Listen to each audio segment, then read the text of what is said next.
Mary Ann Cotton was tired of her son, Charles Edward, so she brought him to a local workhouse and asked Overseer Thomas Riley if Charles could be committed to a workhouse. Mary told him that the boy was sick and that he wouldn't live long, although Riley saw that the boy was actually healthy and he questioned her on it, but she replied, "I won't be troubled long. He'll go like all the rest of the Cottons." Charles Edward Cotton died 5 days later. This is the story of the Black Widow. Welcome to history's biggest villains.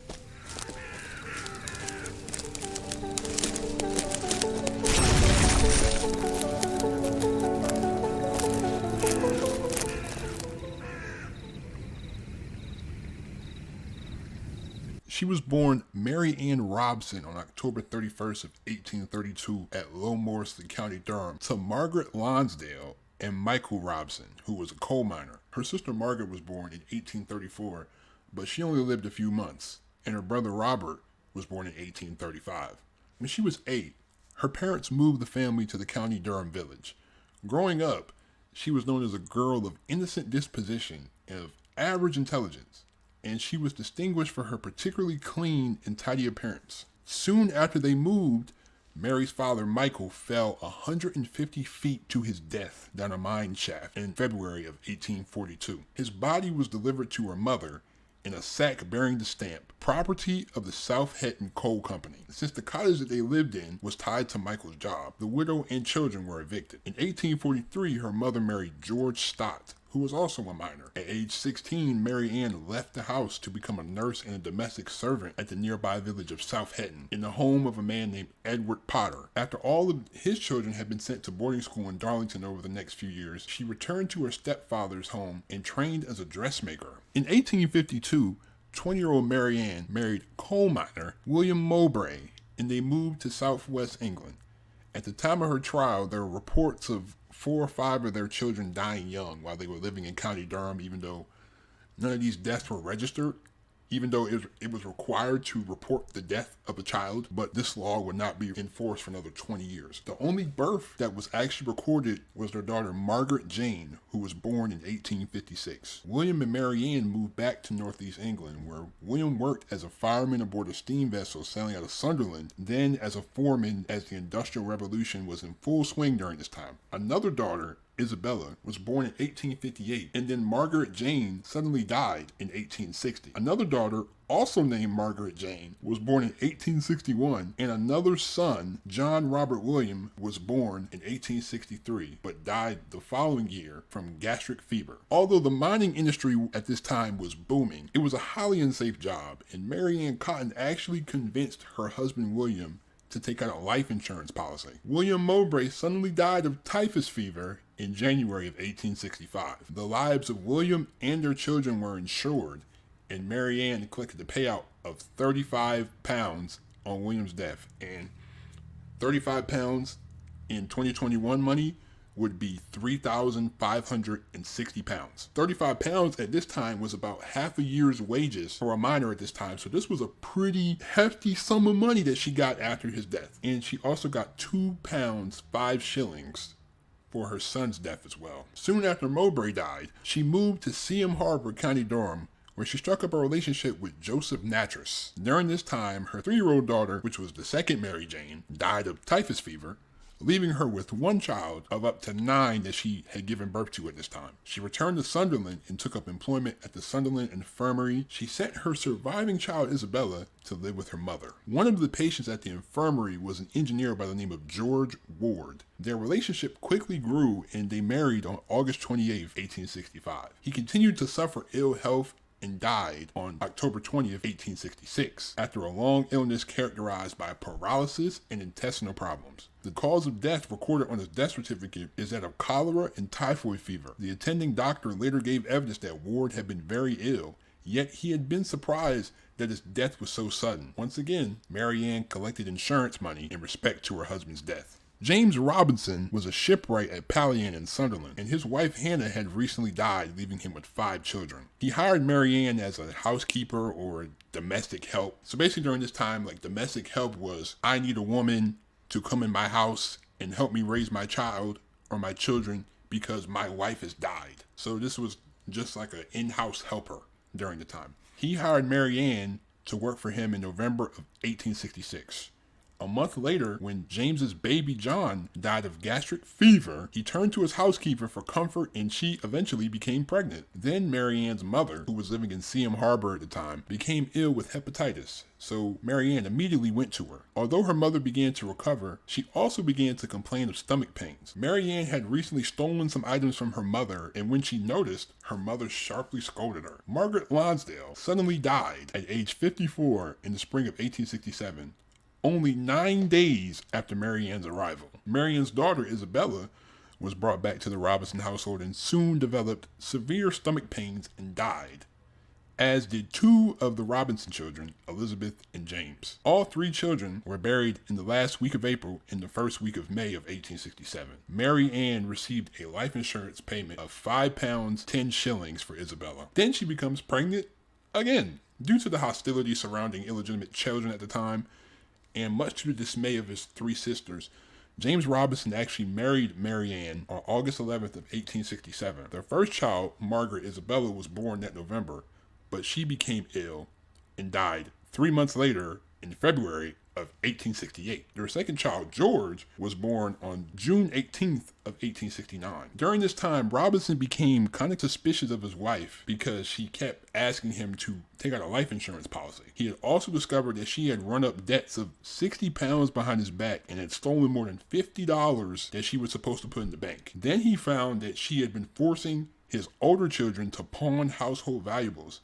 Then he threw her out, but he kept custody of their son George, which probably saved his life. Despite all the deaths surrounding Cotton at this time, she didn't really arouse any suspicion, as infant mortality rates were already high during this time, as in some places 2 out of 10 newborns wouldn't make it to their first birthday. And there was also a massive cholera outbreak in the country during this time as well. After she got kicked out by Robinson, Mary Ann was desperate and living on the streets until she came across her friend Margaret Cotton, who introduced her to her brother Frederick, a pitman and a recent widower. He had lost 2 of his 4 children. Margaret was acting as a substitute mother for the children Frederick Jr.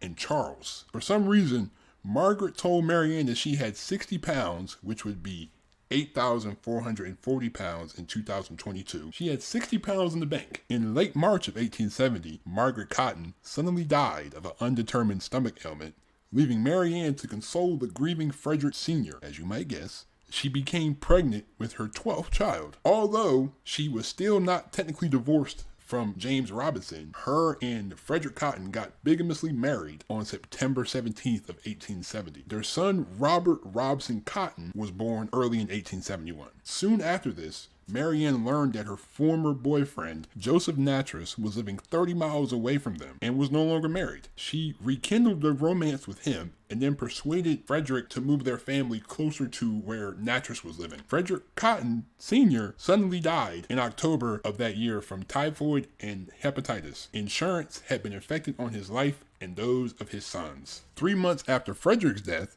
Nattrass moved in with Mary Ann. She gained employment as a nurse to an excise officer named Richard Quick Mann, who was recovering from smallpox. He was a very wealthy man, and Mary Ann saw her next opportunity. Soon, Mary Ann became pregnant by him with her 13th child. Frederick Jr. died on March 10th, 1872 from gastric fever, and their infant son, Robert Cotton, died 2 weeks later from teething and convulsions. Then in April, Joseph Nattrass became ill with typhoid fever and died, just after revising his will in Mary Ann's favor. At this point, Mary Ann has claimed the lives of about 16 members of her family. So this is when she kind of messes up. So she brings her child, her last surviving child, Charles Edward Cotton, to the workhouse on July 7th of 1872. So if you don't know what a workhouse is, you can basically sum it up as a homeless shelter where people who didn't have any money, people who were down on their luck could come and get food to eat, get a place to sleep, and maybe assistance to finding a job later. She told the overseer of this workhouse, Mr. Thomas Riley,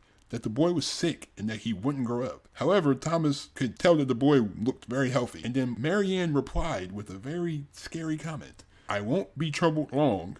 He'll go like all the rest of the Cottons." 5 days later, Mary Ann told Riley that the boy had died. Riley went to the village police and convinced the doctor to delay writing a death certificate until the circumstances could be investigated. Mary Ann's first visit after the death of her stepson was not to the doctor, but to the insurance office, where she discovered that no money would be paid out until a death certificate was issued. An inquest was held, and the jury returned a verdict of natural causes, as the doctor couldn't determine if there was any foul play in his death. Then the local newspapers latched onto the story and discovered Mary Ann had moved around northern England and lost 3 husbands, a lover, a friend, her mother, and 11 children, all of whom had died from stomach fevers. Rumors from around town gave rise to suspicion and a subsequent scientific investigation. Dr. William Byers Kilburn, who had seen Charles in the past, had kept samples of his body for further testing, and when he tested his stomach contents, it showed signs of arsenic, which is a colorless,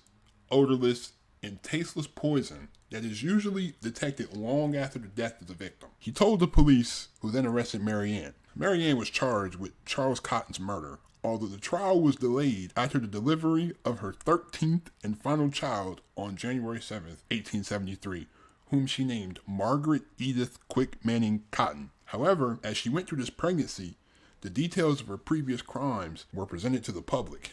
A journalist went back and followed the trail of deaths surrounding her and brought about some damning evidence of up to 20 murders. All of these newfound details turned her into the public enemy #1. British press was very sensational around this time, especially with murder, even more especially with the murder of children, and then Cotton became the face of murder. There were even rhymes made about her. Parents would frighten their children by saying that she was coming if they misbehaved. Cotton's trial began on March 5th, 1873. The delay was caused by a problem in the selection of prosecution counsel. A Mr. Aspinwall was first considered, but the Attorney General, Sir John Duke Coleridge, chose his friend and protege, Charles Russell. Russell's appointments over Aspinwall led to a question in the House of Commons, but however, this was accepted, and Russell was the prosecutor for this case. The Cotton case was the first of several famous poisoning cases that he would be a part of, including those later cases of Adelaide Bartlett and Florence Maybrick. During the trial, Mary Ann was actually holding her baby and actively breastfeeding in court, I guess as a means to try to draw sympathy from people, but in the end, it really didn't work. The defense in this case was handled by Thomas Campbell Foster, who argued during the trial that Charles had died from inhaling arsenic used as a dye in the green wallpaper of the Cotton home. The doctor testified that there was no other powder on the same shelf in the chemist's shop as the arsenic. The chemist himself claimed that there were other powders. Campbell Foster argued that it was possible that the chemist had mistakenly used arsenic powder instead of bismuth powder, which is used to treat diarrhea, while preparing a bottle for Cotton, which he had been distracted by talking to other people. The jury retired for 90 minutes before returning a guilty verdict, and Mary Ann Cotton was sentenced to be hanged. Although Victorian society at the time was pretty apprehensive about executing women because of the image they had of women during this time. They viewed women as beautiful, docile creatures. They protected men from themselves. They held the family down while the men went outside and faced the dangers of the world. And this was a very different case. The Times responded on March 20th, quote unquote, after conviction, the wretched woman exhibited strong emotion, but this gave place in a few hours to her habitual cold, reserved demeanor. And while she harbors a strong conviction that the royal clemency will be extended towards her, she staunchly asserts her innocence of the crime that she has been convicted of. Another report from the Derby Mercury in 1873 stated that the judge said that the prisoner seemed to have given way to the delusion that she could carry out her wicked designs without being detected. Mary Ann Cotton was hanged at Durham County Jail at 7:55 a.m. on March 24th, 1873 by William Calcraft. This William Calcraft is an interesting character. He was known as the worst executioner in Britain because he had a reputation of being cruel. He would often improperly hang prisoners, and he would choose not to tie the rope to the side of the neck so that the neck would break. Like, as you know, most times when people get hung, they die from the sudden jolt of their neck breaking. Mary Ann hung by her neck for almost 3 minutes before she died. A lot of people speculate that this was intentional. I did mention a nursery rhyme before. I actually found a nursery rhyme, so this is what it said. Mary Ann Cotton, she's dead and she's rotten. She lies in her bed with eyes wide open.